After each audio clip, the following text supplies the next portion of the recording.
Bona tarda, benvinguts i benvingudes en aquest segon acte del cicle d'Art i Salut de la Fundació Sanitària de Mollet. A continuació, per donar-nos la benvinguda i iniciar l'acte, vull convidar a la senyora Maya Alcoberro, presidenta de la Fundació Sanitària de Mollet, i a la il·lustríssima senyora Mireia Dionisio, alcaldessa de la ciutat de Mollet del Vallès. Endavant.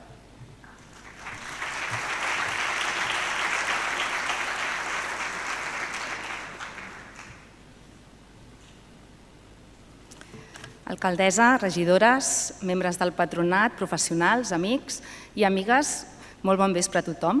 Avui és un dia dels que fa goig compartir. Sant Jordi sempre té alguna cosa especial, ens reuneix al voltant de llibres, al voltant d'idees, de bellesa i de la conversa. I per què no fer-ho aquí, en un marc de celebració del 30 aniversari de la Fundació Sanitària a Mollet. Encara dona més sentit a aquesta trobada. Sovint pensem que la salut és qüestió d'urgència, des de l'atenció, des del diagnòstic, des de l'acompanyament imprescindible, però hi ha una altra dimensió igualment important, aquella que ens recorda que cuidar-nos també és pensar, llegir, emocionar-nos, crear, trobar espais de silenci i de significat. Per això crec que és tan bonic avui conflueixin aquestes dues situacions, una conferència d'Art i Salut i de l'altra l'inauguració de la Biblioteca Martí Febrer. Aquest nou espai neix com a un lloc de trobada, de reflexió, de coneixement compartit, amb una mirada cap a la salut espiritual, el benestar emocional i la salut planetària. I deixeu-me, en aquests moments, dedicar unes paraules a la figura del senyor Martí Febrer. Avui inaugurem una biblioteca, però també fem una miqueta més. Fem memòria, fem reconeixement a una trajectòria i donem continuïtat a un llegat. Posar el nom de Martí Febrer en aquest espai és una manera preciosa de dir que hi ha persones que continuen essent a través del que han sembrat i ens han ensenyat. Gaudir de la companyia del Martí per molts de nosaltres va ser aprendre, va ser un gran mestre i vam poder ajudar a fer créixer aquesta institució. Que avui el seu nom doni vida a aquest espai és una manera de recordar que les institucions també es construeixen a partir de persones que les han estimat, les han servit i han deixat petjada. I no podíem tenir millor persona a acompanyar-nos que el senyor David Bueno, que ha sabut acostar-nos la ciència amb sensibilitat, rigor i humanitat. Professor i investigador de la Universitat de Barcelona i una veu molt reconeguda en l'àmbit de la neuroeducació. Ens ajudarà avui a aprofundir en una pregunta de fons que és tan senzilla però tan enorme. Què és al capdavall allò que ens fa humans? Gràcies, David, per acceptar aquesta invitació i gràcies també a tots vosaltres per ser aquí i donar sentit amb la vostra presència a un acte com el d'avui. Que aquesta tarda ens ajudi a pensar, a sentir i a recordar que cuidar també és això, crear espais de cultura i de trobada. Molt benvinguts a tots i totes.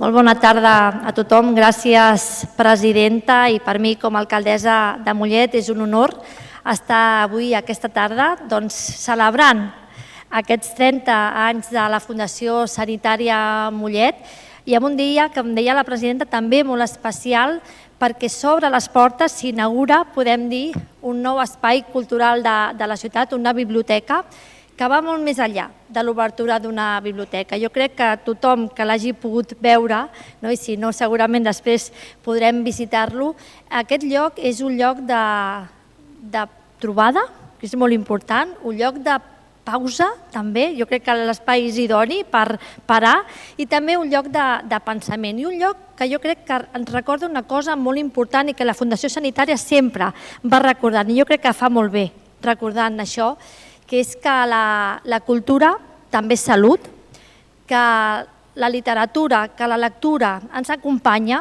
i que el coneixement, quan és un coneixement compartit, doncs ens fa, i parlo des de la part que em toca com a alcaldessa, ens fa que siguem una ciutat més forta i més humana.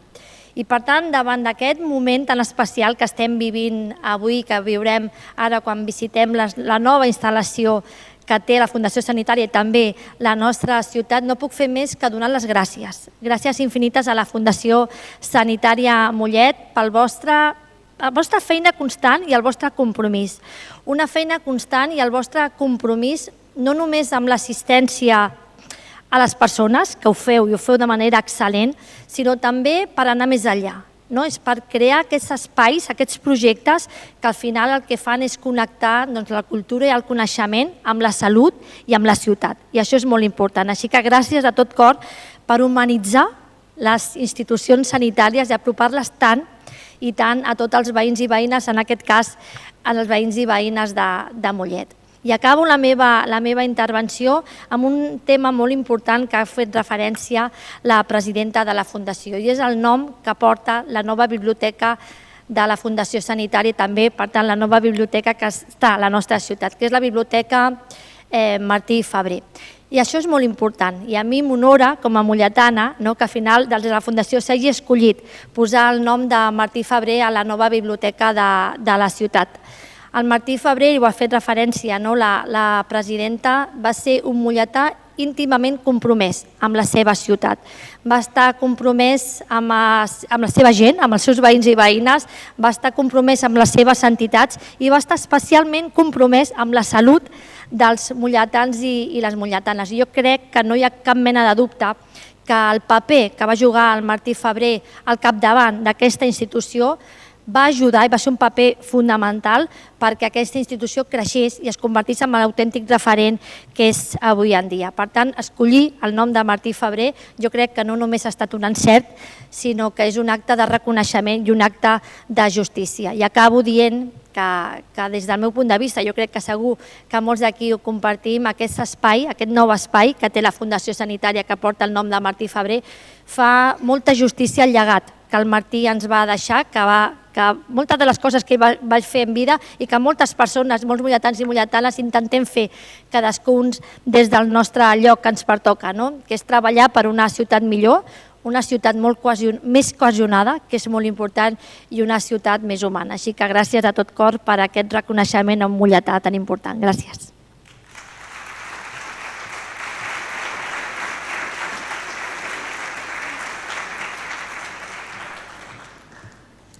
Moltes gràcies a les dues per aquestes paraules de benvinguda i d'inauguració d'aquest acte que, com ja heu pogut veure, tindrà dues parts. En primer lloc tindrem una conferència i després inaugurarem la biblioteca que sí, com deia la senyora alcaldessa, podrem visitar.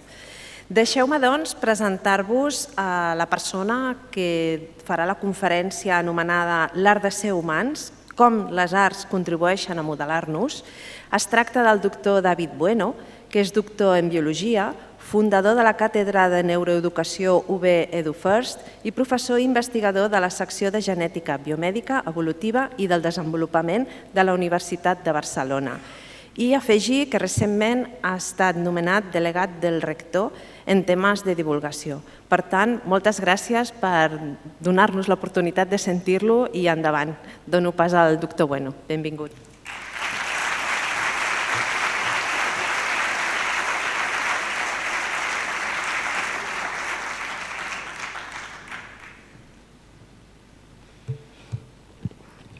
Bé, doncs bona tarda a tothom. Moltíssimes gràcies per haver-me convidat a venir, per ser totes i tots aquí aquesta tarda.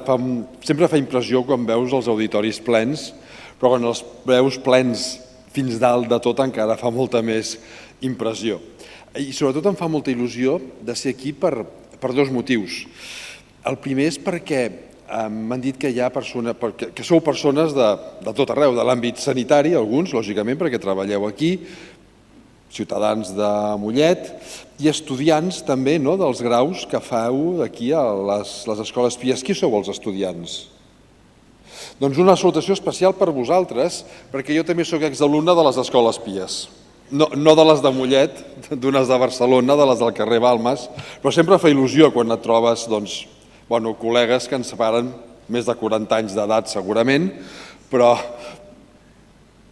aquí davant estan rient quan he dit dels 40 anys, però sí. I el segon motiu és perquè és la setmana de Sant Jordi. I penso que és una d'aquelles festes que hauríem d'exportar encara més. Al Japó ja ho fan, però ho fan abans al Japó que no pas a 200 quilòmetres o 300 d'aquí, perquè què hi ha més bonic que combinar la cultura, l'intel·lecte, amb l'amor, que és el que és Sant Jordi. I poder fer una conferència una setmana com aquesta, on veureu que us parlaré de racionalitat i d'emocions, penso que és especialment bonic. Jo us vinc a parlar sobre les arts, sobre com les arts impacten el nostre cervell, sobre com ens fan humans, sobre de quina manera podem treure encara més profit de tot el que ens estan aportant les arts. I fixeu-vos que dic les arts en plural, perquè n'hi ha moltes d'arts, no només les arts clàssiques, arts plàstiques, musicals, escèniques, literàries. És que fins i tot intentaré demostrar-ho, la ciència, la filosofia i el mateix joc dels infants són arts dins del nostre cervell perquè es comporten de la mateixa manera. El cervell, a veure, ho distingim racionalment, però de funcionament no ho distingeix.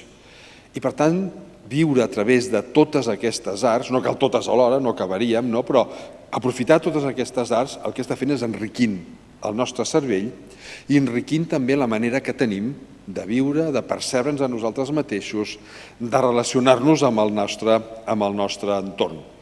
Clar, el primer és dir que les arts són exclusives de l'espècie humana.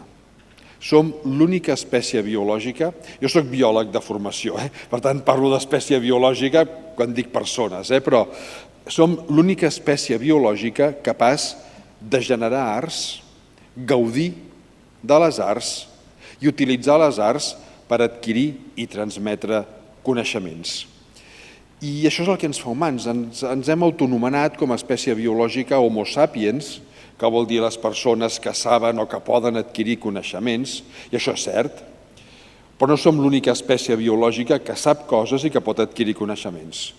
Tots els mamífers i totes les aus, durant la infantesa, aprenen coneixements del seu entorn, de com és l'entorn on viuen, el natural, i les espècies que tenen una certa vida social, doncs també l'entorn mínimament social on viuen. Per tant, aprenen coses i d'adults saben aquestes coses i les utilitzen en el seu dia a dia. Per tant, no som els únics. Però sí som els únics que fem arts. Jo, seriosament, però una mica així provocativament, en el llibre que vaig publicar fa un any, L'art de ser humans, dic que ens hauríem de potser d'anomenar homo artísticus, perquè això sí que ens distingeix de la resta d'animals. Clar, quan la segona o tercera vegada que parlava sobre aquest tema en un auditori, a l'acabar el torn de preguntes, una senyora que hi havia al públic va aixecar la mà i em va fer una observació interessant. Em va dir, no estic d'acord amb això que som l'única espècie que fa arts, i em va explicar, una vegada vaig anar a Tailàndia, i després de passejar damunt de l'esquena d'un elefant, de fet no és l'esquena, és massa ampla, t'asseuen damunt del coll de l'elefant, que és més ampla que una esquena nostra, per descomptat. Després de passejar damunt de l'esquena de l'elefant, diu, et fan baixar, li posen una tela davant, uns pots de pintura, una brotxa gorda a la trompa i pinta un quadre que després tu compres i t'emportes cap a casa, és el quadre que t'ha fet el teu elefant.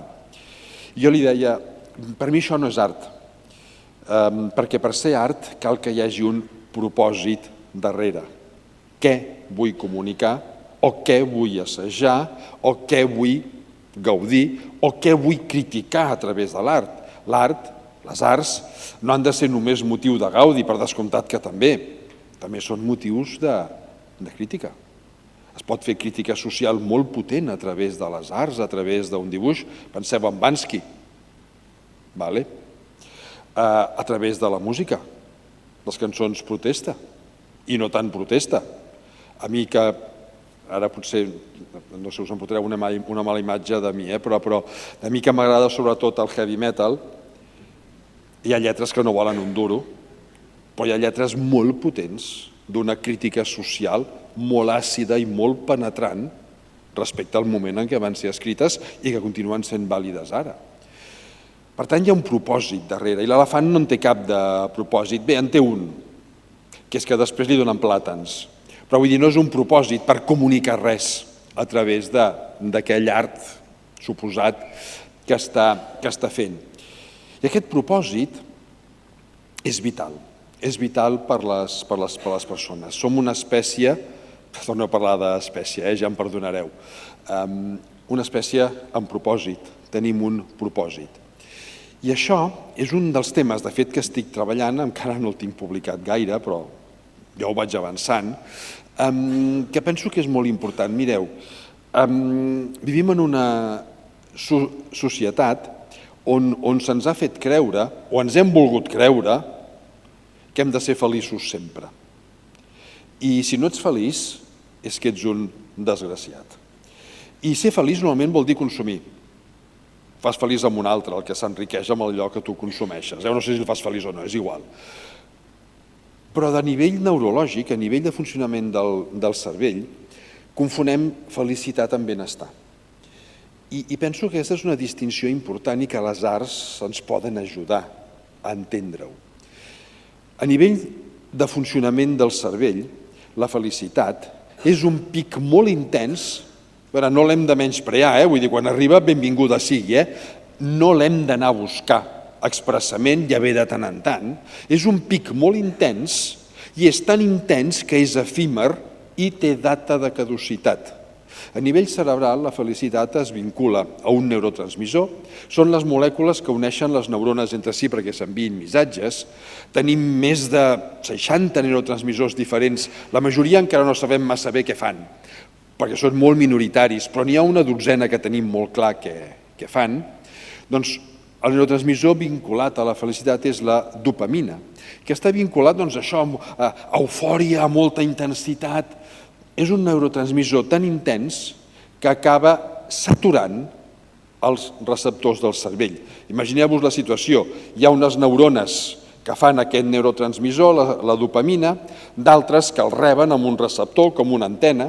Doncs és tan intens que el saturen i després d'un pic de felicitat cal que hi hagi una baixada per regenerar, per reciclar-se. Després d'un pic ve una baixada i com més alt és el pic, més fonda ha de ser la baixada o més llarga per regenerar això. El benestar és una altra història. És aquella sensació de sentir-nos raonablement a gust sent com som, raonablement a gust fent les coses que fem, raonablement a gust amb les persones amb les que estem. Raonablement a gust vol dir que sempre podem estar una mica més a gust, però que, anem fent. Aquest benestar, dins del cervell, també té dopamina, però amb una quantitat menor, de manera que no acaba de saturar els receptors. El benestar no té data de caducitat. Té oscil·lacions, moments de més benestar, moments de menys benestar, però no té necessàriament data de caducitat perquè no li cal regenerar. A més, té un altre neurotransmissor associat, el més important en aquest cas, que és la serotonina. És el neurotransmissor del bon estat d'ànim. Quan els va descobrir, mig en broma, mig seriosament, se'l va anomenar el neurotransmissor hippie, perquè us feu una mica la idea de què li fa al cervell. Que et fa sentir a gust. Com que no és tan potent com la dopamina, no satura els seus receptors. I per tant, en el benestar no cal que hi hagi baixades. Hi ha oscil·lacions, però no cal regenerar. És més, hi ha emocions que són incòmodes i desagradables, però importants. Les emocions són patrons de resposta, patrons de reacció, que es posen en marxa de manera automàtica, preconscient, quan necessitem donar una resposta urgent. Qualsevol resposta reflexiva sempre és una mica més lenta. Hi ha emocions agradables i n'hi ha que són desagradables, però totes són importants, absolutament totes, quan fan falta, i totes són una molèstia quan no fan falta. També les incòmodes són importants. Per exemple, hi ha emocions incòmodes que no tenen cabuda a la felicitat o fan que s'acabi de cop, però en canvi ajuden a mantenir el benestar. Per exemple, la tristesa, la frustració. Si tu tens un pic de felicitat i alguna cosa t'entristeix, t'acaba de cop.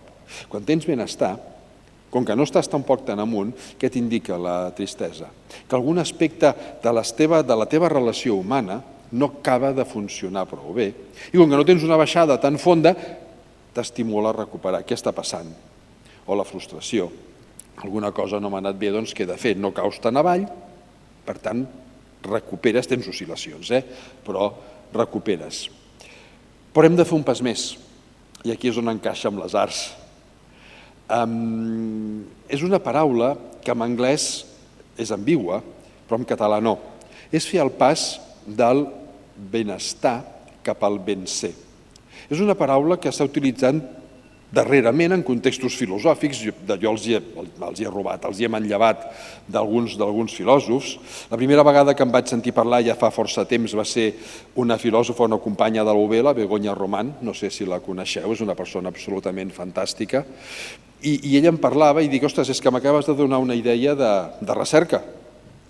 I és, aquest ben ser té una traducció dins del cervell o no? O és només una construcció filosòfica, no per això menys interessant, però que tingui un rerefons biològic. En anglès no hi ha aquesta distinció perquè en diuen well-being a tot, és benestar i ben ser, ja està. Aquest ben ser és el benestar, per tant, dopamina moderada, serotonina, però amb un propòsit. És tenir un propòsit vital.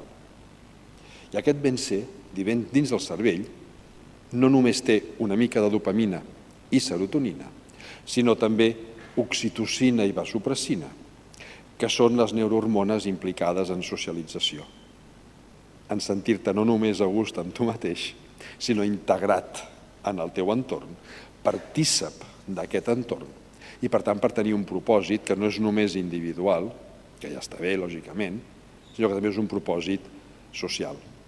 Les arts tenen un propòsit, han de tenir un propòsit. Què vull comunicar, què vull aprendre, què vull expressar, què vull assajar. Les arts també serveixen per assajar i a veure què surt, però cal aquest propòsit. Clar, viure tenint present això vol dir que a través de les arts m'és més fàcil trobar un propòsit o pensar sobre quin propòsit tinc en aquell instant. I aquest propòsit et permet, facilita aquest pas d'un benestar, que ja està bé, però una cosa encara molt més profunda i molt més integrada amb el teu entorn, que és aquest ben ser. Les arts són típicament humanes i podem posar data a quan es van originar les arts.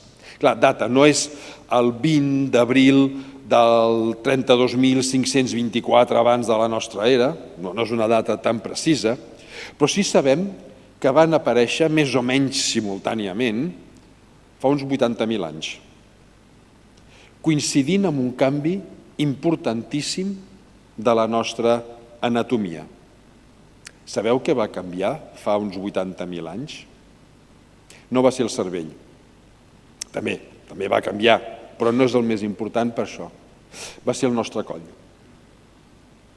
El nostre coll. Segurament molts esteu preguntant i què hi té a veure el coll amb les arts? Mireu, fins fa 80.000 anys es parla de l'Homo sapiens arcaic. De fet, l'Homo sapiens, nosaltres, vam aparèixer fa uns 230.000 anys a la sabana africana. Des de fa 230.000 anys fins a 80.000 es parla d'Homo sapiens arcaic i de fa 80.000 fins ara d'Homo sapiens modern. Totes les ètnies que hi ha a la Terra som Homo sapiens moderns. I el canvi està en el coll. L'Homo sapiens arcaic, la posició de la laringe respecte a la cavitat bucal feia un angle obtús. En el modern fa un angle recte. La pregunta és, i què? I què passa amb això? Doncs que l'angle recte permet el que alguns lingüistes anomenen vocalització quàntica. És la possibilitat d'encadenar totes les vocals, una darrere l'altra, sense separar-les i sense barrejar-les. Això és impossible amb un angle obtús. S'ha estudiat, fet models amb metacrilat del coll d'Homo sapiens arcaic i el modern ja el tenim, no cal fer-lo, però també s'ha fet com a control. Bàsicament, amb l'angle recte, la llengua es mou molt més ràpidament endavant i endarrere, canviant instantàniament el volum de la boca, que és la caixa de ressonància, i permet ajustar molt millor la tensió de les cordes vocals que al vibrar fan els sons. Què estic dient? que el llenguatge humà va patir una explosió brutal de diversitat fa 80.000 anys. No és que l'Homo sapiens arcaic no parlés, clar que parlaven, segur, perquè tots els primats tenen algun tipus de llenguatge, amb grunys, amb gestos, per tant, segur. Però va canviar radicalment la forma d'expressar-nos. El llenguatge es va fer molt més sofisticat. Clar, lògicament, va trobar un cervell prou plàstic, prou potent, com per aprofitar-ho. Però aquí va començar un cercle retroalimentat, el llenguatge troba un cervell adequat, aquest cervell potencia el llenguatge potencia el cervell, fins ara. Això té un problema, però. En evolució, qualsevol canvi que es produeixi passa pel filtre de la selecció natural. Bàsicament, en què consisteix? Si aquell canvi afavoreix la supervivència o que tinguis més descendents, aquell canvi es manté i a poc es va extenent per tota la població. Si el canvi és perjudicial, s'elimina ràpid i fora. Doncs bé, el coll amb angle recte és perjudicial. Té un problema molt greu, que és que ens podem ennuegar i morir ofegats. Amb un angle obtús això no passa. És un problema. I com és que s'ha seleccionat? Clar, la resposta és lògica, per la capacitat que tenim de transmetre coneixements a través del llenguatge oral, de poder parlar. D'aquí llavors va venir un segon problema, i és per què és tan important parlar. Durant molt de temps es va dir que amb un llenguatge complex com el que tenim ens podem transmetre coneixements complexos, que no podríem fer amb grunys. Per exemple, com fer una destral de pedra. Pensem en el Paleolític, fa 80.000 anys vivíem en el... Bueno, nosaltres no, Els nostres avantpassats vivien en el Paleolític. Com fer una destral de pedra amb grunys, indicar com has de donar el cop, quina pedra has d'agafar, és complicat. En canvi, un llenguatge elaborat és molt senzill. Doncs no. S'ha vist que poder-nos explicar coses complexes és un efecte secundari de tenir un llenguatge complex. El motiu principal de selecció natural que ha afavorit un llenguatge complex és poder-nos explicar tafaneries, anècdotes, curiositats, coses sense aparentment cap rellevància, però que són les més importants pel nostre cervell. Explicar-nos tafaneries és importantíssim. Sabeu quina és la revista més venuda a l'Estat? No és ni el Sapiens, ni el Muy Interesante, és la revista Hola, que ja em direu, a veure, segur que tots quan anem al metge i fem cua, si hi ha revista Hola, llegim aquesta revista, perquè és l'única que hi ha moltes vegades, però què explica d'interessant? Clar, per què és important explicar-se tafaneries? Perquè genera benestar. Tornem al benestar, Tots estem fent voltes al voltant del mateix, genera benestar. Explicar tafaneries manté els grups humans units. Això és molt important. S'ha estudiat comparant-nos també amb altres animals. Tots els primats, nosaltres també pertanyem al gran grup dels primats, com ximpanzés i companyia. Tots els primats que viuen en grups socials, la mida del grup social es correlaciona amb l'estona que passen gratant-se a l'esquena i traient-se polls i puces els uns als altres. Per exemple, els ximpanzés, el seu grup social és d'uns 15 a 20 individus i passen més del 20% del temps que estan desperts rascant-se i traient-se polls i puces, que després ells se'ls mengen perquè és un aport extra de proteïna. Clar, l'espècie humana, nosaltres, el grup social estàndard, es considera que és d'entre 150 i 300 persones. No són els followers d'Instagram. Si féssim una llista dels amics, parents, persones amb les quals de tant en tant hi pensem, ai, què deu fer fulanito, a tots ens surten, segons lo sociables que siguem, entre 150 i 300 persones. A més, són grups socials complexos i imbrincats, és a dir, jo puc tenir el grup social col·legues de l'hospital o col·legues dels estudis dels escolapis. Jo encara tinc un grup, amb gairebé 80 dels que vam estudiar junts als escolapis de la meva època, un grup de WhatsApp. El grup, seguidors del Barça, el grup tanès que anem a un esbart, i tot això està imbrincat. Clar, per mantenir una societat d'aquest tipus cohesionada, no ho he dit, perquè els ximpanzés Si tu agafes un grup d'aquests cohesionats i no deixes que es toquin, sí que es vegin, però no que es toquin, en pocs dies el grup es disgrega. Necessiten això, aquest contacte, per mantenir el grup cohesionat. Clar, per mantenir uns grups humans d'aquestes dimensions cohesionats, hauríem de passar més del 60 o 70% de les hores que estem desperts rascant-nos l'esquena i traient-nos polls i puces, que si no ve de gust no cal que ens els mengem. Això és insostenible. Quan faríem altres coses? Penseu en el paleolític, quan buscaríem menjar? Quan curtiríem una pell per abrigar-nos quan arriba l'hivern? Doncs bé, s'ha vist que explicar tafaneries activa la mateixa xarxa neuronal de plaer social que rascar-nos l'esquena, que també és molt plaent. I podem explicar-nos tafaneries mentre estem cuinant, mentre estem curtint, no sé si algú curteix pells encara, però mentre estem curtint una pell. No ens podem explicar coses importants, coses cognitivament dures, no podem. Algú ha intentat tenir una conversa allò d'altíssim nivell al mateix temps, per exemple, que intenta enfilar una agulla amb el fil? O ens quedem callats, o diem bajanades, o l'agulla o el fil no hi ha manera que entri dins el cap de l'agulla. Això és el que fan les arts també. Les arts són una tafaneria. Quan anem a veure una exposició d'art, de quadres, anem a escoltar un concert, sí que ja triem una mica què anem a veure, però així tot, l'últim impuls és com sonarà el concert. Quins quadres hauran posat? Després ja sí que hi reflexionem, ja diem si potser ens ha agradat, potser no.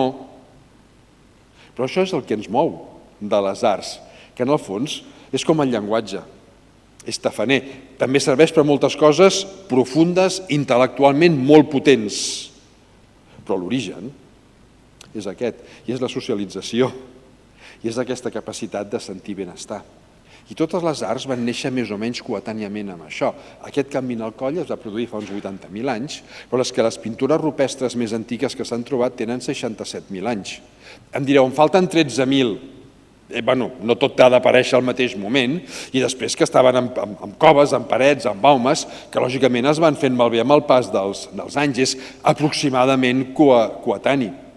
L'instrument musical més antic que s'ha trobat capaç de fer notes és una flauta d'os feta amb l'os, amb el fèmur d'un cigne, de l'ocell, que es va trobar a Alemanya fa una vintena d'anys, que té gairebé 45.000 anys d'antiguitat. Per tant, vol dir que segur que molt abans feien tambors i tantams de pell i fusta, que lògicament no queda res.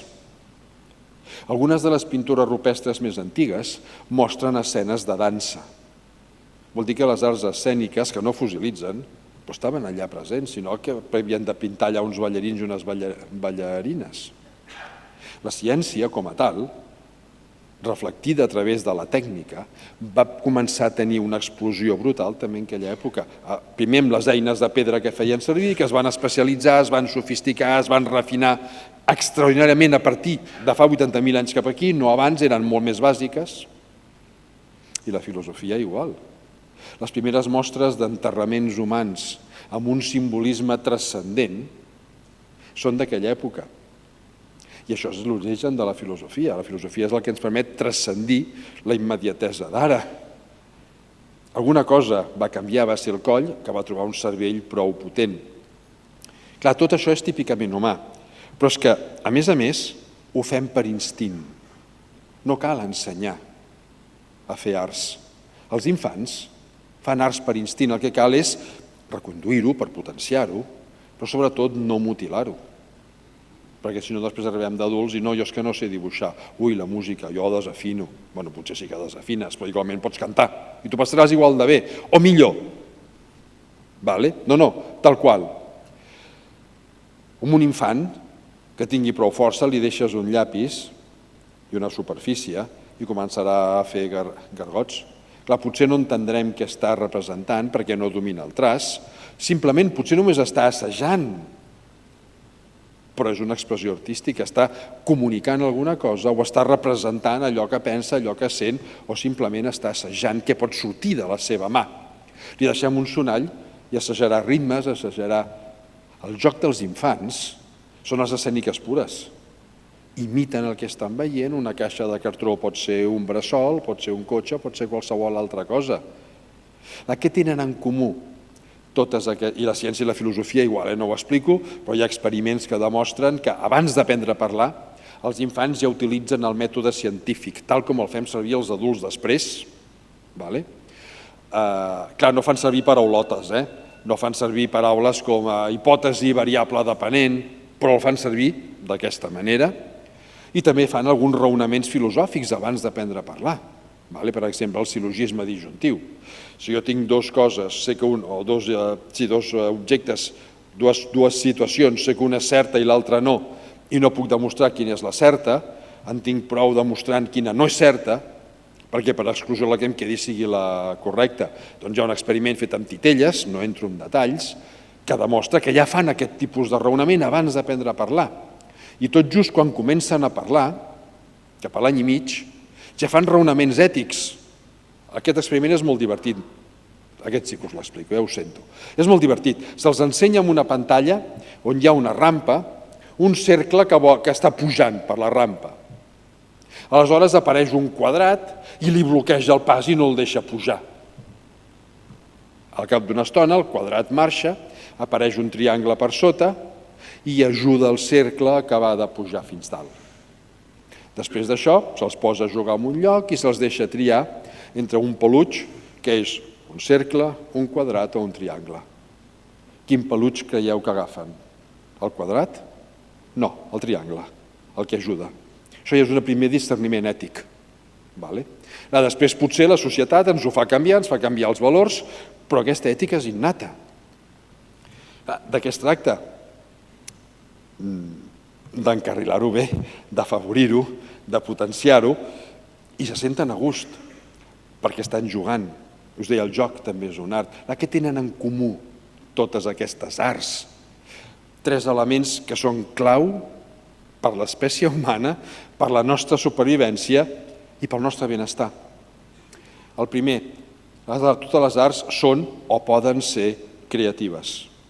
La creativitat és la capacitat que tenim de relacionar idees, objectes, elements que per si mateixos no estan connectats, relacionar-los per generar alguna cosa nova.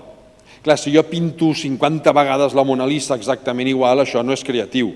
Ara pot ser molt interessant perquè m'ajuda a dominar el traç, l'habilitat, a prendre paletes de colors que després jo puc aplicar creativament. El mateix puc dir amb la música, si estic improvisant, és igual, qualsevol art. Doncs bé, s'ha vist que les persones que poden expressar la seva creativitat, normalment, els científics sempre diem normalment, de mitjana, perquè així ens curem amb salut per si hi ha alguna cosa que s'escapa, però normalment puntuen més alt en els tests subjectius de benestar. Segon element de les arts. Primer és la creativitat, el segon, el que s'anomena la flexibilitat. Flexibilitat cognitiva. És la capacitat de planificar estratègies diferents davant d'una mateixa situació, davant d'un mateix repte, per poder triar quina creiem que anirà millor, encertem o no, i també és la capacitat d'anar reconduint el curs d'acció a mesura que ja l'hem començat, però que anem veient com resulta o que anem aprenent coses noves. Totes les arts són flexibles, el llenguatge també és un art, és flexible, jo no porto res escrit. Tinc clar què vull dir, us vaig mirant fins la 6a fila, després ja quedeu una mica massa lluny per la meva vista i per la foscor, i segons la cara que feu, accelero, freno. Això és la flexibilitat. Aneu a qualsevol museu, d'aquests museus famosos amb quadres de pintors famosos, la majoria, si s'examinen amb rajos X, darrere de la pintura que veiem, hi ha esbossos que ha fet el pintor, que potser no havia aconseguit aquella profunditat que volia, aquell matís, i que va corregint a sobre. Flexibilitat. Les persones flexibles, amb flexibilitat cognitiva, també normalment puntuen més alt en els tests de benestar, perquè vol dir que davant d'un repte no et col·lapses amb tanta facilitat. ets més capaç de veure opcions i poder triar. I el fet de poder triar també incrementa la sensació subjectiva sempre, incrementa la sensació de benestar. Puc triar, no depenc del meu entorn o no depenc tant del meu entorn i sóc jo que puc triar. I el tercer element que comparteixen totes les arts, i aquí acabaré, és el simbolisme, l'abstracció. Totes les arts transcendeixen allò que hi ha representat. Quan anem a mirar un museu de quadres, parlo de quadres perquè potser és el més visual, però penseu en peces musicals o en obres de teatre o en dansa, és igual. Si no ens ho expliquen, normalment veiem el quadre, a vegades sí que detectem algun element que dius, oi, què hi fa això aquí, no? Moltes vegades és que el pintor o la pintora ens volia transmetre alguna cosa darrere d'allò que es veu. I quan t'ho expliquen, potser el que t'explica l'expert no és el que tu has vist i potser tu has vist una altra cosa i vas quedar-te amb la teva idea, però és igual. Les interpretacions poden ser múltiples. No fa massa, ara, per exemple, si vosaltres baixeu a Barcelona o pugeu a Barcelona? Jo pujo a Mollet. Per tant, vosaltres baixeu a Barcelona. Doncs, si baixeu a Barcelona, al CaixaFòrum fan l'exposició de Matisse. Jo l'he vist a Madrid, vaig estar fent una xerrada a Madrid precisament sobre art, ja la repetiré d'aquí unes setmanes aquí al CaixaFòrum de Barcelona. Hi ha un quadre que la persona que t'ho explica és un quadre que es diu a la vista de no sé on, un poble que va estar aquí a la Catalunya Nord, a la costa, on està la paret de l'habitació, 4 elements molt bàsics de l'habitació i la finestra pintada tota de negre. Llavors et diuen, no, és que originalment havia pintat què veia a través de la finestra i després ho va pintar per sobre de negre. I el que et diuen és un quadre inacabat. Enlloc va deixar escrit que fos inacabat. Si ho diu l'expert, segur, gairebé segur que és un quadre inacabat, però jo no veig un quadre inacabat. Jo veig un pintor que potser t'estava dient, imagina't tu què vols veure a l'altra banda. Jo hi he vist una cosa, però jo no vull que tu vegis el mateix que jo i per això t'ho tapo. No sé si pensava tant o no, però per què no? O simplement un dia es va llevar de mal humor o trist i va dir, aquests colors tan bonics, anava a dir, a la merda, jo pinto tot de negre. Hi ha algun missatge darrere. Hi ha alguns quadres de famílies nobles de l'època, això de l'edat moderna, no de la contemporània que estem ara, quan encara hi havia rei, encara n'hi ha, però reis, i n'hi ha un, tampoc no recordo el nom, ja em perdonareu, que sota la taula hi ha un gat menjant-se una rata. I això els experts ho interpreten com una crítica a la noblesa. És el gat que es menja el poble. És cert o no, no ho sé, és igual, és bonic o no, depèn dels gustos que tingui cadascú, però aquest simbolisme també és el que ens permet transcendir. És aquesta part que també és important, no és només la salut física, que també és important, no és només la salut mental, que lògicament és molt important, no és només la salut emocional, que per descomptat és importantíssima, és també la salut espiritual, és aquest transcendir, és aquest anar més enllà. En biologia, en neurociència, definim l'espiritualitat com un sentiment de pertinença a un tot més ample. És una definició purament laica. Sentiment de pertinença a un tot més ample. Però això també és el que dona el propòsit del ben ser. Si em permeteu que ho acabi lligant per aquí. És aquesta oxitocina, ara ha sortit el neurocientífic que hi ha en mi, oxitocina, vasopressina, que ens ajuden a socialitzar, que ens fan trobar gust, sentit pel fet de compartir i que a sobre augmenten el nostre benestar. Clar, a través de les arts, si jo les analitzo, les visc, les practico, cadascú la que li agradi més, el que estic fent és, en certa manera, afavorint tots aquests processos dins del cervell. I per això els hauríem de tenir presents sempre. Des del començament de la vida, tota l'etapa educativa, però no deixar-les mai, si més no deixar-les mai del tot. Moltíssimes gràcies.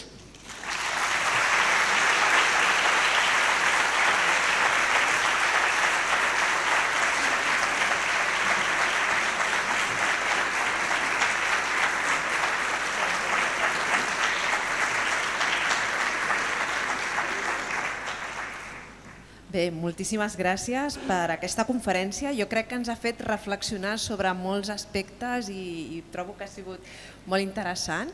I segur que alguns de vosaltres teniu preguntes o alguna reflexió que voleu compartir. Ara podem dedicar uns minuts si algú vol fer alguna pregunta o aprofitar que tenim aquí el doctor Bueno, que sé que molts de vosaltres heu vingut expressament a sentir-lo. Us passaria el micro.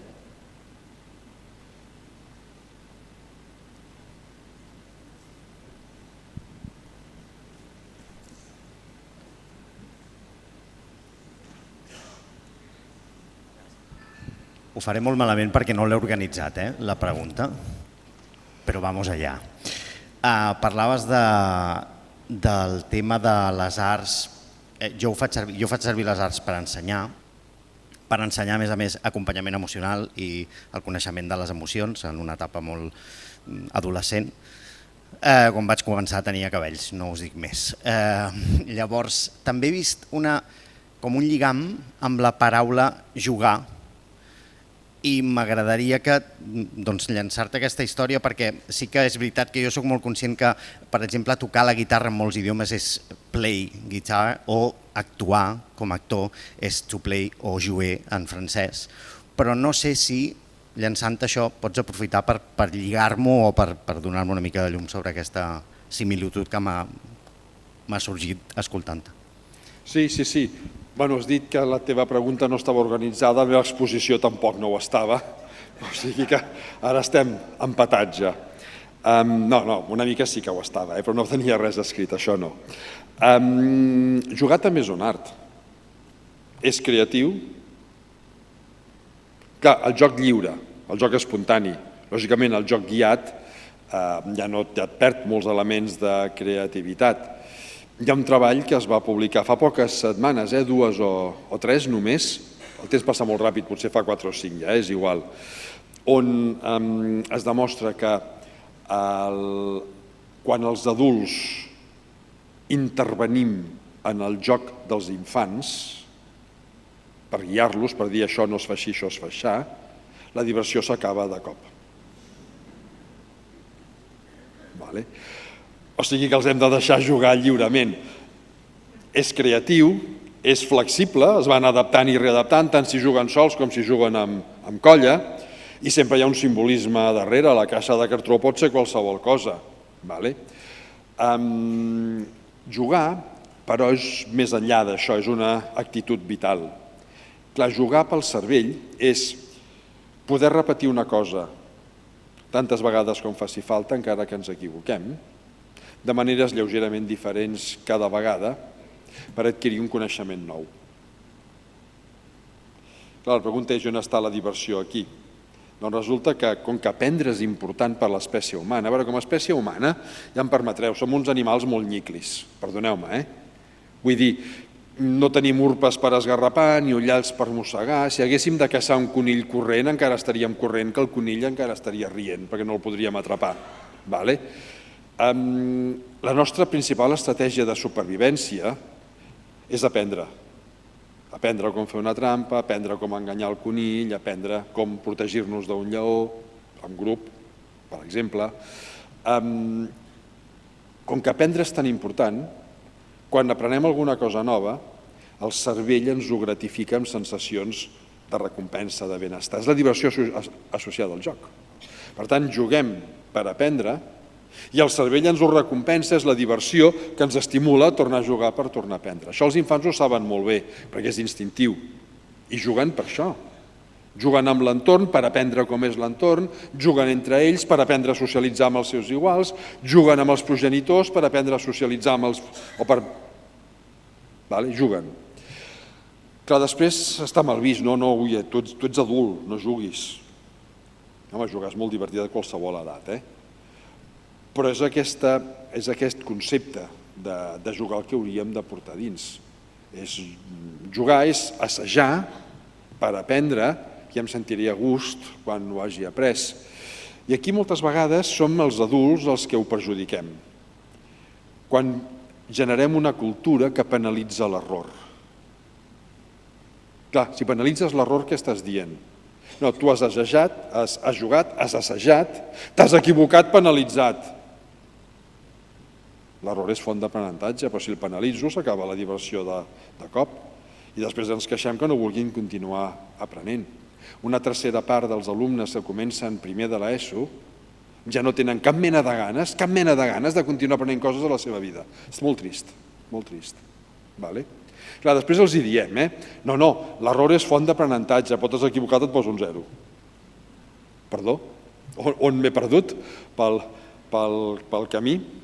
Això és el que hauríem de socialment reconduir. És a dir, hi ha errors, lògicament, que s'ha d'actuar perquè poden prendre mal, esclar que sí, o poden fer que un altre prengui mal, però la major part d'errors són purament innocents, innocus. Llavors és aquí on caldria reconduir, ensenyar-los a reconduir l'error per dir, bueno, m'he equivocat, ja ho sé fer bé, i ostres, que gust que em noto quan ho sé fer bé. Jo és que això fins xerro molt, ja em fareu callar, però jo és que això fins i tot ho poso en pràctica amb els meus alumnes. Jo aquest migdia, els migdies de 1 a 2, faig classe d'anàlisi genètica, l'assignatura que estic impartint des de fa uns anys i que coordino dins de la facultat d'aquesta assignatura. És una assignatura on hi ha poca cosa per memoritzar, però molts contextos diferents on aplicar-ho de manera imaginativa, creativa, flexible. M'encanta l'assignatura perquè a mi d'estudiant m'avorria molt aprendre coses de memòria i el que m'agradava era fer bullir l'olla. Llavors jo els ensenyo això, però sempre començo posant-los un problema que sé que no poden respondre, no poden resoldre, perquè els hi falten els elements bàsics, poquets, però els bàsics de coneixements per poder-ho resoldre. I a partir d'aquí, quan s'equivoquen, anem veient, bueno, això no funciona, doncs ara què podem fer? El primer dia de curs, comencem al febrer, ningú obre boca, ningú diu res. Una por terrible a l'error tenim, una por terrible. A poc els vaig dir, no, és que si no dieu res jo no penso continuar. Llavors un s'atreveix, normalment no ho encerten, felicitats, no ho has fet bé, felicitats. Ara, sabent que això no va així, els hi demostro, què podem fer? Al cap de 2 o 3 sessions és una catarsi. A vegades els has de fer callar perquè tots volen dir alguna cosa, perquè han après que no només no dius malament, sinó que al sobre els felicites perquè aquella idea t'ha donat pas a... Aquest és el joc, és el concepte de joc que hauríem de viure nosaltres. Gràcies, doctor de Bueno, per fer-nos tota aquesta explicació en aquests moments que és tan necessari, sobretot relacionar i que l'art no quedi mai com una etiqueta, sinó que es pugui relacionar amb la vida. Jo sempre he pensat que l'art d'alguna manera ens fa creatius, ens fa positius, però fixa't que jo també, contrastant i fent autocrítica de mi mateixa quan llegeixes també amb la història de l'art, a vegades els grans artistes han fet grans obres a través del malestar.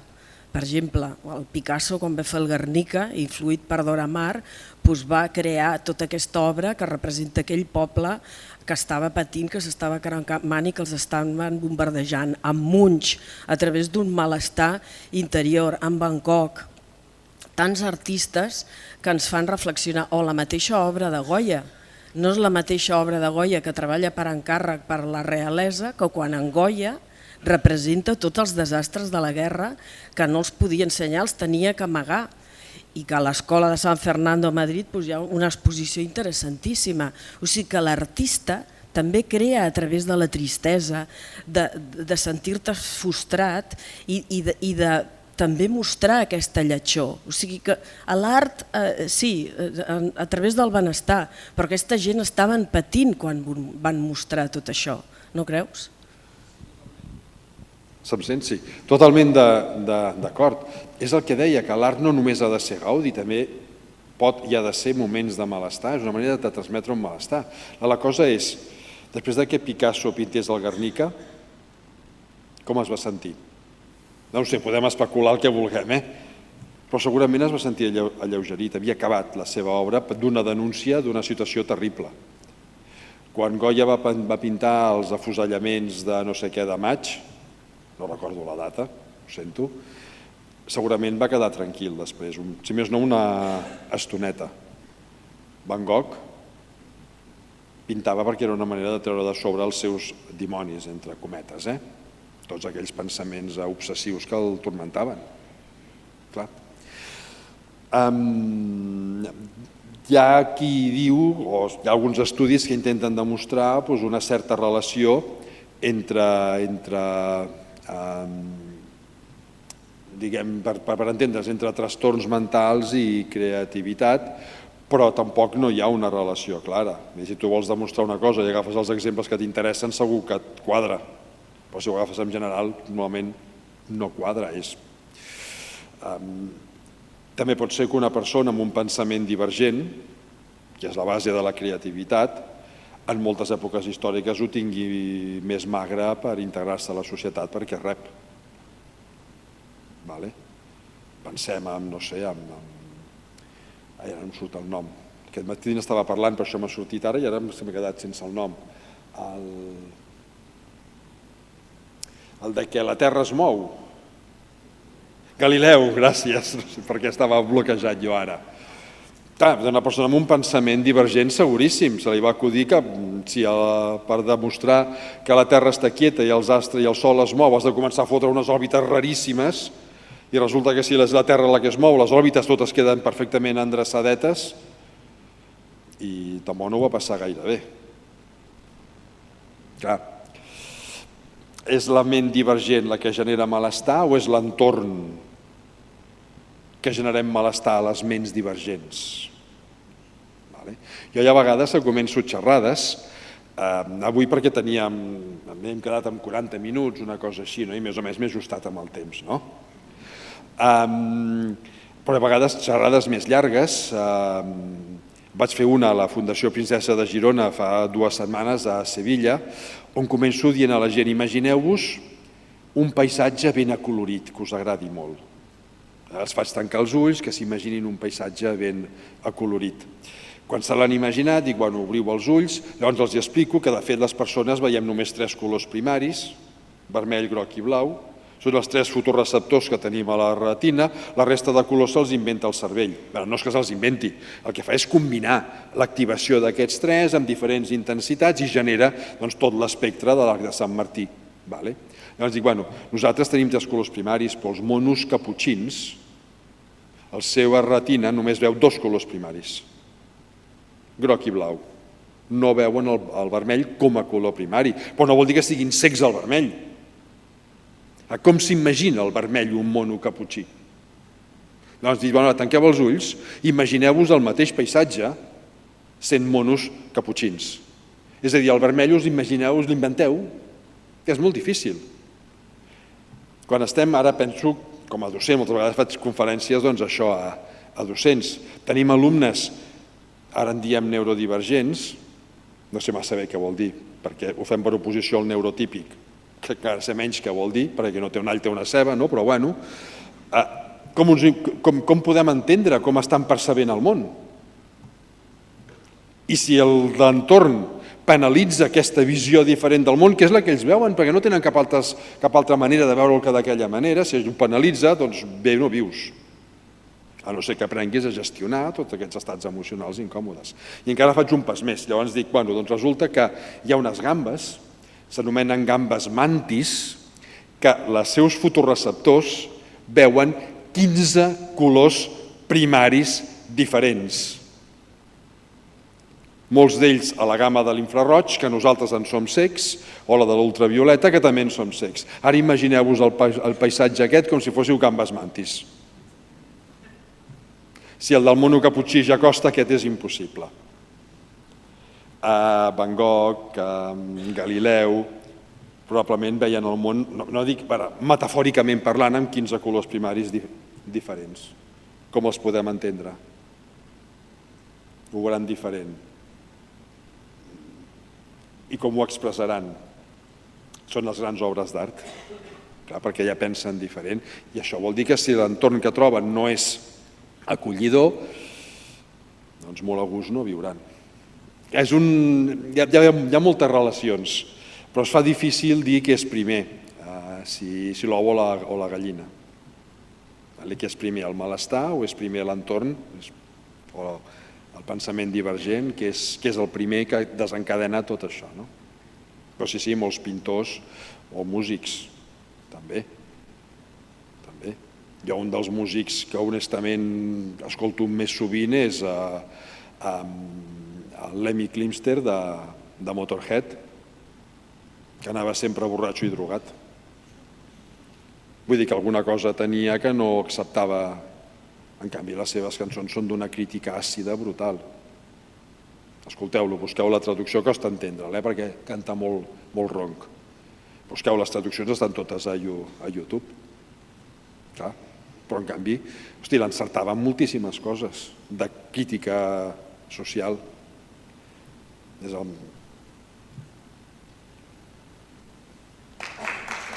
Gràcies.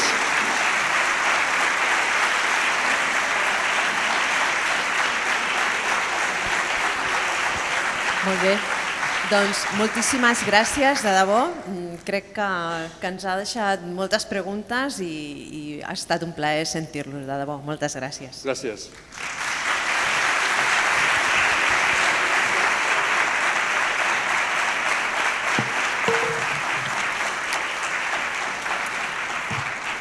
Bé, doncs continuem amb la inauguració de la Biblioteca Martí Febrer del Campus Fundació, de la Fundació Sanitària de Mollet, i per fer-ho demanaré que m'acompanyin el doctor Jaume Duran, director general de la Fundació Sanitària de Mollet, i el senyor Xavier Mallafré, director general de Bacus Futur. Si volen acompanyar-me, sisplau.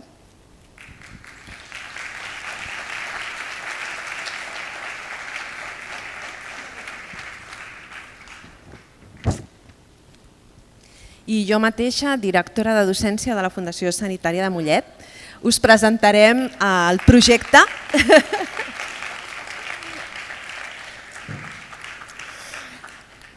Perquè, per començar, i de fet la senyora presidenta ja ha fet alguna al·lusió, a mi m'agradaria explicar el perquè d'aquest nom de la biblioteca, doctor Duran. El nom de la biblioteca? Bona tarda a tothom i gràcies, professor Bueno, per aquesta conferència inspiradora. Que bé. El nom de la biblioteca ha sortit abans, la presidenta n'ha fet referència i també l'alcaldessa. Martí Febrer ha estat 20 anys, aproximadament 20 anys, dirigint aquesta institució i per la gent que hi hem treballat i que l'hem acompanyat ha estat un referent, no? Un referent en moltíssimes coses. Avui que justament el món està un pèl com desesperançat, el que fa diferents els referents és que són persones que tenen esperança, que aporten esperança.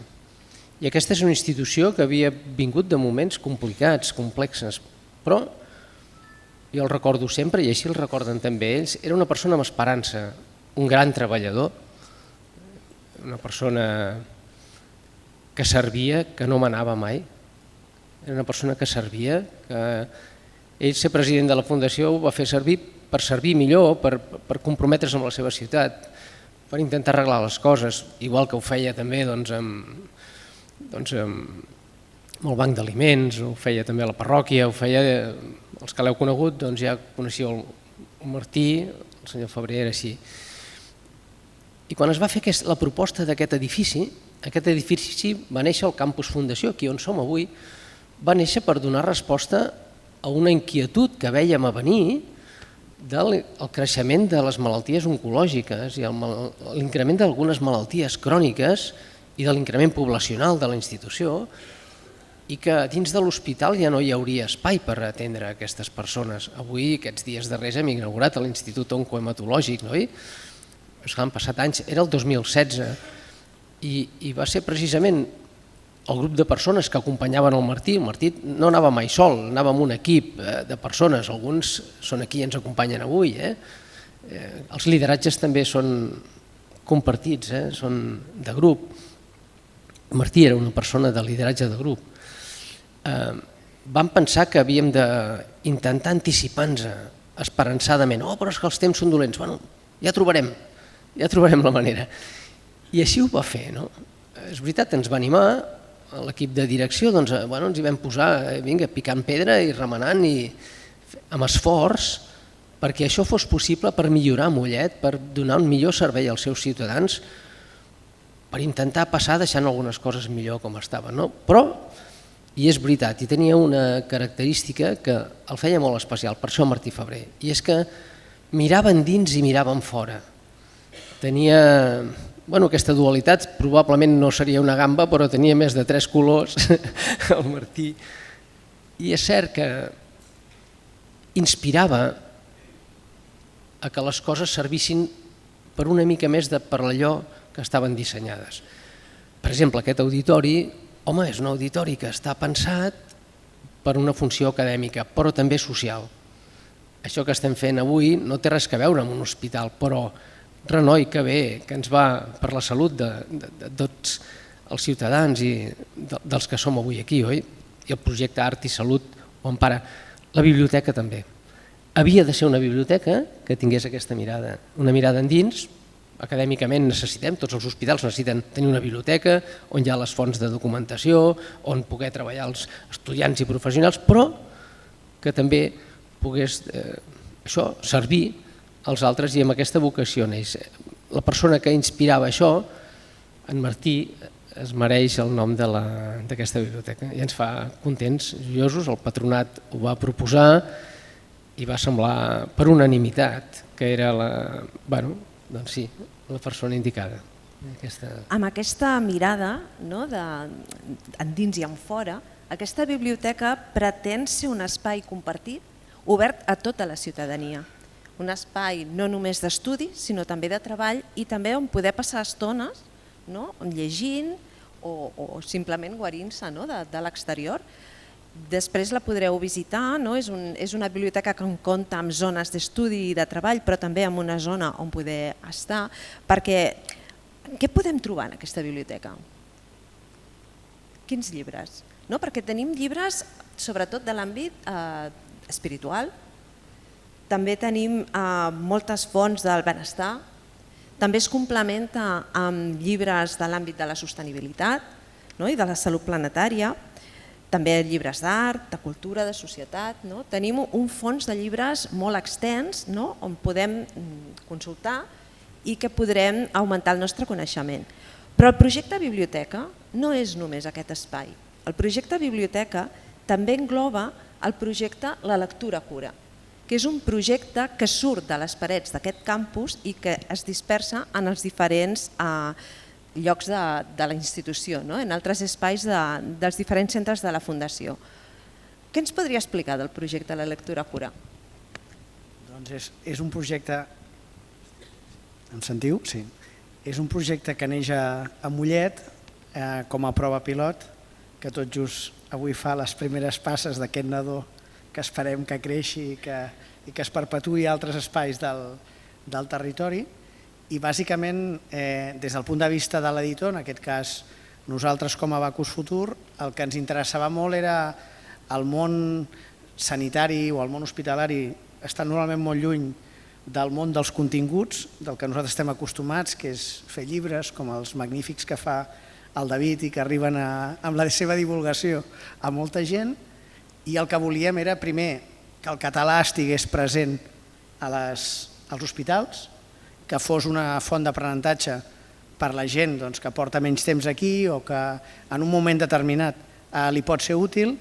Enteníem també que els pacients, la tecnologia està molt bé, les tauletes, els telèfons, els rellotges són molt útils, però s'han de saber emprar amb mesura. I per tant enteníem que un llibre que quan l'obres és un amic, és un espai obert al coneixement, si el tenim tancat és un amic que no volem veure, però amb aquests 150 o 300 amics amb qui convivim permanentment, doncs entenem que la lectura cura ha de ser un espai per apropar els llibres, l'aprenentatge, a la gent que passa pels hospitals, poden ser pacients, evidentment aquells que la salut els hi permet, tenir un equip de voluntaris magnífic que pot fer de corretge de transmissió, perquè torno a dir, el llibre tancat a la biblioteca no serveix per res, però si aconseguim que es mogui i travessi aquest carrer i entri l'espai que hi ha vida i hi ha més gent doncs, que en un moment determinat passa per un bon moment, un mal moment, doncs potser aquella creativitat d'aquella frase, aquell paràgraf que llegeix,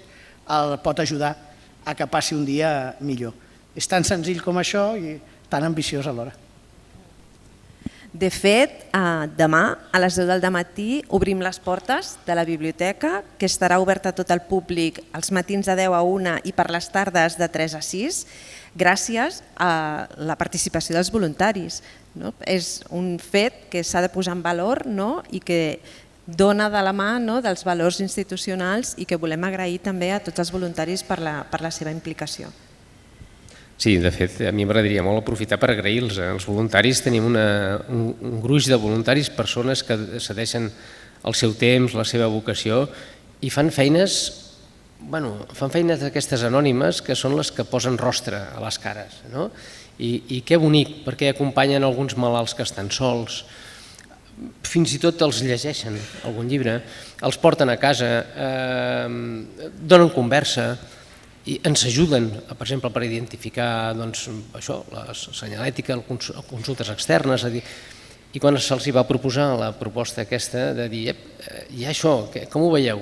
Sí, de seguida hi ha un gruix, la Ingrid, que és la responsable del voluntariat de la institució, els ha aixoplugat i gràcies a ells podrem tirar aquest projecte endavant. Els professionals de la institució tindran els horaris a disposició, nosaltres els professionals ens movem amb aquestes targetes amunt i avall, diguéssim, però les persones al de fora ho podran fer en aquests horaris en els que els voluntaris facilitaran l'accés a la biblioteca, perquè abans deies què vol ser aquesta biblioteca. Ens agradaria que fos un espai de pau, un lloc en el que hom pot venir a treballar però a llegir, també un espai de trobada. Els espais de trobada, depèn de com és la trobada, també són de pau. Llavors, conscients que, i amb això hi portem temps treballant aquí a la Fundació, conscients que aquest marc del transcendent, com la neurobiologia explica, els marcs del transcendent que s'expliciten amb l'ètica, amb l'estètica i l'espiritualitat, esdevenen font de pau. I la pau és beneficiosa per la resta de la salut. Per tant, si aconseguim que sigui un lloc de pau, per tant, també de silenci, de trobada, contribuirem a millorar la salut de manera indirecta. Per això també la lectura cura ens relliga aquest projecte que a Bacus vam coincidir, ens va presentar i dic hem d'anar de la mà d'això, ho hem de fer possible i, com diu en Xavier Mallafré, primeres passes, però tirarem amunt. Doncs moltes gràcies, doctor Duran, moltes gràcies, senyor Mallafré. Jo crec que ja és hora d'anar a veure la biblioteca, tots ens morim de ganes i després celebrar aquesta inauguració amb una miqueta de coca i una copa de cava. Moltes gràcies a tots per haver vingut.